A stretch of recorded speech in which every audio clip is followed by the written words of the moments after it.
Hello दोस्तों, तो स्वागत है आप सभी का विज्ञान वृक्ष के ऑनलाइन प्लेटफॉर्म के ऊपर। इस वीडियो में हम डिस्कस करने वाले हैं एक बहुत ही इंपॉर्टेंट वैकेंसी जो कि आपकी आरपीएससी ने निकाली है।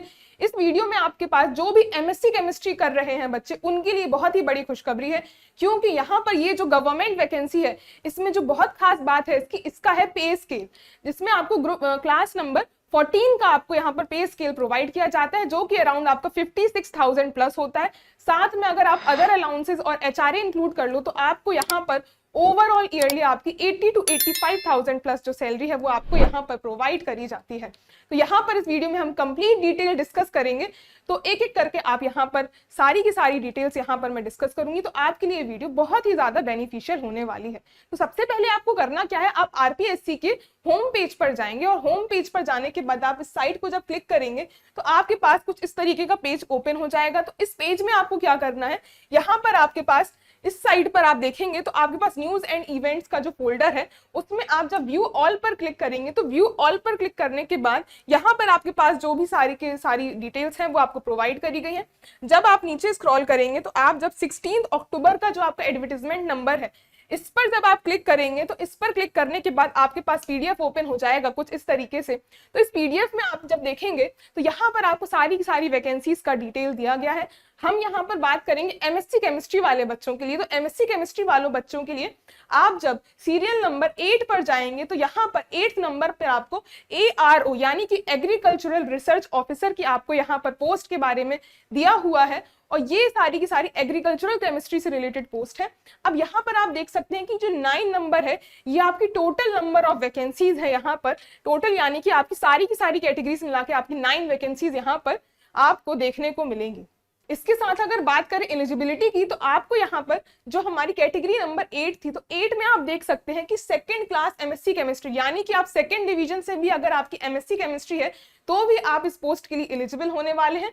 साथ के साथ आप जो अगर एमएससी एग्रीकल्चरल से है या फिर आपकी सॉइल साइंसेस से तो भी आप यहाँ पर इस पोस्ट के लिए एलिजिबल होने वाले हैं। इसके साथ अगर आप यहाँ पर नीचे अगर देखेंगे तो यहाँ पर आपको दिया हुआ है, यहाँ पर आपके पे स्केल की डिटेल्स दिए गए हैं। आपको लेवल 14 की जैसे कि हमने बात करी थी, तो सीरियल नंबर हमारा 8 था, तो 3 से 9 तक के लिए आपके पास जो पे स्केल है वो आपका लेवल 14 का रहने वाला है। साथ में आपकी DA plus HRA and other allowances को इंक्लूड करके आपका बहुत ही अच्छा यहाँ पर पे स्केल निकल कर आने वाला है। तो ये आपके लिए बहुत ही ज्यादा बेनिफिशियल होने वाली है। इसके साथ अगर हम एज लिमिट की बात करें तो यहाँ पर आपके पास जो एज लिमिट प्रोवाइड करी गई है वो आपकी यहाँ पर दी हुई है एज 18 आपकी मिनिमम है, और आपकी 40 इयर्स ऑफ एज जो है वो आपकी मैक्सिमम एज लिमिट प्रोवाइड करी गई है। साथ में अगर रिजर्व कैटेगरीज की बात करें तो वहां पर आपको रिजर्वेशन भी देखने के लिए मिलेगा। तो आप यहाँ पर देखो जो हमारे पास जो मेल कैंडिडेट्स हैं हमारी रिजर्व कैटेगरीज के SC ST के, तो उसमें आपको 5 इयर्स का रिलैक्सेशन यहाँ पर प्रोवाइड किया जाता है एज लिमिट में। साथ में आप अगर फीमेल कैंडिडेट्स हैं तो फीमेल कैंडिडेट्स जो भी हमारी रिजर्व कैटेगरीज की हैं उनको यहाँ पर 10 इयर्स का रिलैक्सेशन प्रोवाइड किया जाता है।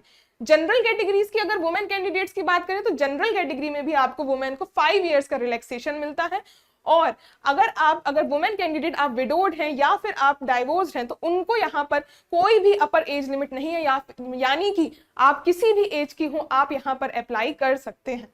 चलिए बात करते हैं सिलेक्शन प्रोसीजर के बारे में। तो सिलेक्शन प्रोसीजर जो है वो आपका कंप्लीटली जो है आपका एग्जामिनेशन बेस्ड होने वाला है, और यहाँ पर आपका कोई भी इंटरव्यू नहीं लिया जाएगा। टोटली आपका एग्जामिनेशन के बेस पर मेरिट लिस्ट निकलेगी, उसके बेसिस पर ही आपका यहाँ पर एडमिशन जो है वो कंप्लीट किया जाएगा।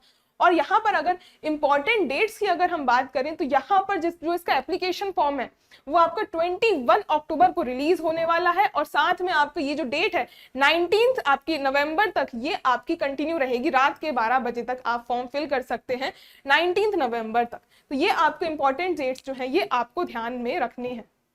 बाकी की जो आपकी एप्लीकेशन की प्रोसेस है वो आपको यहाँ पर कंप्लीट डिटेल दी हुई है। पीडीएफ जो है इसका या तो आप साइट से भी डाउनलोड कर सकते हैं, बाकी आपको इस वीडियो के डिस्क्रिप्शन में भी इस पीडीएफ का लिंक जो है वो आपको मिल जाएगा। अगर हम एप्लीकेशन फीस की बात करें तो एप्लीकेशन फीस आपकी यहाँ पर जो प्रोवाइड करी गई है आपको 600 रुपीज जो है वो आपकी जो नॉर्मल कैंडिडेट्स हैं उनके लिए है, और बाकी आप रिजर्व कैटेगरीज के हैं अगर तो आपके लिए 400 एप्लीकेशन फीस जो है आपको यहाँ पर देनी होगी। साथ में आपको अगर करेक्शन विंडो की अगर आपको फॉर्म में अगर आपने कुछ इनकरेक्ट फिल कर दिया है तो आपकी करेक्शन विंडो जो है वो आपकी ओपन होगी। एग्जामिनेशन से आपकी जो डेट होगी, एग्जामिनेशन के 60 डेज के पहले आपकी करेक्शन विंडो ओपन होगी, जिसमें आपको 500 फीस पे करनी पड़ेगी अगर आपको कुछ भी करेक्शन करना है। तो आपको फॉर्म बहुत ही ध्यान से फिल करना है, क्योंकि आपको 500 फीस जो है वो आपको करेक्शन विंडो के लिए आपको पे करनी होगी। तो यहाँ पर आपको कंप्लीट डिटेल्स जो है वो प्रोवाइड करी गई है। आपका 7 दिन के लिए जो ऑनलाइन पोर्टल है करेक्शन विंडो का, वो आपका ओपन होगा। उस ड्यूरेशन में आप जो भी करेक्शन है वो इसमें आप फिल कर सकते हैं। चलिए बात करते हैं एग्जामिनेशन के बारे में। तो एग्जामिनेशन जो है हमारा, आप यहाँ पर देख सकते हैं कि आपको एग्जामिनेशन में जो है कंप्लीट 150 क्वेश्चंस जो हैं वो आपको पूछे जाएंगे। पहला आपको 110 क्वेश्चन जो है वो आपके, अगर एमएससी केमिस्ट्री से हैं तो आपको 110 क्वेश्चन जो है वो आपके सब्जेक्ट रिलेटेड होने वाले हैं, और बाकी के आपके जो 40 क्वेश्चंस हैं वो आपके जनरल एप्टीट्यूड बेस्ड होने वाले हैं। तो यहाँ पर आपके पास टोटल 150 क्वेश्चंस होंगे, और टाइम आपको यहाँ पर 2 आवर्स एंड 30 मिनट्स का, यानी कि आपको 2.5 घंटे जो है वो आपको एग्जामिनेशन की ड्यूरेशन यहाँ पर रहने वाली है। तो यहाँ पर आपको यहाँ पर इसकी डिटेल्स जो है वो आपको दिए हुए हैं। यहाँ पर आप देख सकते हैं कि आपको यहाँ पर नेगेटिव मार्किंग भी जो है फॉर ईच इनकरेक्ट आंसर, आपको 1/3 नेगेटिव मार्किंग भी आपको यहाँ पर होने वाली है। साथ में अगर आपको एक और जो इंपॉर्टेंट यहाँ पर पॉइंट है वो मैं आपको यहाँ पर हाईलाइट कर देती हूँ कि यहाँ पर आप देख सकते हैं कि नॉर्मली आपके एग्जामिनेशन में 4 ऑप्शन होते हैं, बट यहाँ पर आपके पास 5 ऑप्शंस प्रोवाइडेड होंगे। यानी कि अगर आपको कोई भी क्वेश्चन अटेम्प्ट किया है, उसमें आपका आंसर जो है कोई भी आपको समझ में नहीं आ रहा है, तो आपको 5th ऑप्शन में टिक करना है, यानी कि आपका नन ऑफ द अबव, आपको जो आंसर नहीं आता है, अगर आप 5th ऑप्शन में टिक नहीं करते हैं तो आपका वो ऑप्शन जो है इनकरेक्ट माना जाएगा, और आपको 1/3 नेगेटिव मार्किंग भी होगी। यानी कि आप कोई भी क्वेश्चन जो है ब्लैंक छोड़ के नहीं आ सकते। आपको अगर कुछ भी आंसर नहीं आ रहा तो 5th सर्कल पे आपको OMR शीट की क्लिक करना नेसेसरी है, अदरवाइज आपकी 1/3 नेगेटिव मार्किंग वहां पर आपकी होने वाली है। तो यहाँ पर हमने सारे के सारे कंप्लीट डिटेल्स जो हैं वो डिस्कस कर लिए हैं। बाकी की जो भी डिटेल्स हैं, आपको एप्लीकेशन लिंक वो आपको या तो आप साइट से भी जाकर फिल कर सकते हैं, या फिर आप इस वीडियो के डिस्क्रिप्शन में भी आपको लिंक प्रोवाइड किया हुआ है, उसमें जाकर भी आप एप्लीकेशन में डायरेक्ट आप वहां से फॉर्म को फिलअप कर सकते हैं। बाकी आप हमारे टेलीग्राम चैनल को भी ज्वाइन कर सकते हैं। वहां पर हम आपको हर एक BSc MSc केमिस्ट्री से रिलेटेड एग्जामिनेशन की कंटिन्यू अपडेट्स आपको प्रोवाइड करते हैं, जिसका लिंक भी आपको वीडियो के डिस्क्रिप्शन में मिल जाएगा। अगर आपको वीडियो पसंद आया हो तो आप लाइक शेयर सब्सक्राइब जरूर कीजिएगा। Thank you so much.